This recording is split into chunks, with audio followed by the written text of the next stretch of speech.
Bonjour à tous, nous allons démarrer une série de vidéos concernant la création. Lorsqu'on lit le premier chapitre de la Genèse, le récit de la création du monde et du vivant, on comprend que Dieu a tout créé selon un ordre précis. Et cet ordre établi dès l'origine du monde est très important. Chaque fois que Dieu introduit un principe nouveau dans la création, nous avons le mot hébreu bara dans le texte originel et ce mot est utilisé 3 fois dans la création. La première fois, quand on a la création du corps en Genèse chapitre 1 verset 1. La seconde fois, quand on a la création de l'âme en Genèse chapitre 1 verset 21. Et enfin, la troisième fois, quand nous avons la création de l'esprit en Genèse chapitre 1, verset 27. Dans cette vidéo, nous allons nous intéresser à la création du corps.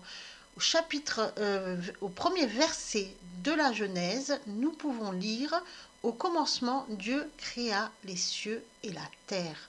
Dieu créa bara. Donc il y a introduction d'un principe nouveau. Dans ce verset, Dieu, c'est Elohim, le Dieu de la création, le Tout-Puissant qui crée les cieux et la terre. Et Dieu a tout créé par la parole. Et donc, par ce premier mot, au commencement. Dans ce premier mot, nous avons tout le plan de la création. Et en hébreu, ce premier mot, c'est Bereshit. La terre, c'est Haaretz. Dieu créa les cieux et la terre. Haaretz. Symboliquement, c'est la parole de Dieu qui a créé la matière, le minéral et le végétal. Croire que la matière existait déjà et que Dieu a récupéré des choses ici et là pour les imbriquer comme il a pu est faux. Dieu créa la terre, donc il créa la matière et il la façonna pour nous donner ce qu'on a aujourd'hui.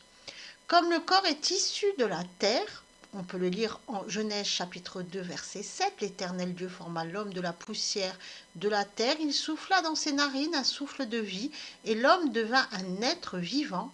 Donc le corps de l'homme est matière, poussière de la terre, et il était inerte avant que Dieu lui donne le souffle de vie. Le corps en hébreu c'est nephesh ou soma en grec. Ce mot est souvent traduit par être, ce qui est une erreur et a conduit à croire que nous sommes notre corps et non notre esprit qui est notre véritable être.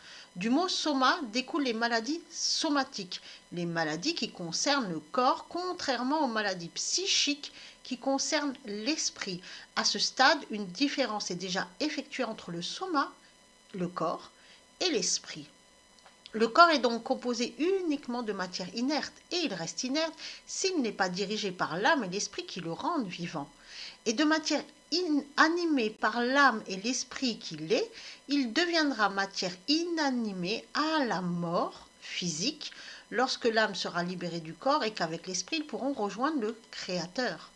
Le corps communique avec l'extérieur par les 9 sens, le toucher, l'ouïe, la vue, l'odorat, le goût, la proprioception, la faim, la nociception, l'équilibrioception. Et le corps donc symbolise la réalité matérielle. Symboliquement, le corps est situé dans le foie. Un corps en souffrance se caractérise par une souffrance du foie qui ne régule plus les fonctions du corps et par un déséquilibre dans l'un des sens, voire une perte de l'un des sens. Le corps est le véhicule et à l'intérieur de ce véhicule, il y a l'esprit et l'âme. L'âme fait la jonction entre le corps et l'esprit.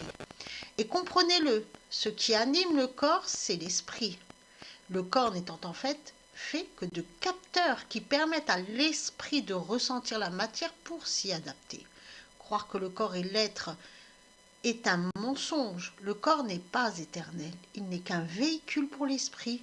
Un véhicule qui nous permet de marcher sur terre le temps de notre pèlerinage terrestre. Bien sûr qu'il faut en prendre soin, puisque il est le véhicule de l'esprit. Bien sûr qu'il faut le nourrir, mais attention, il ne faut pas qu'il devienne la priorité. Il faut nourrir aussi l'esprit. Soyez bénis.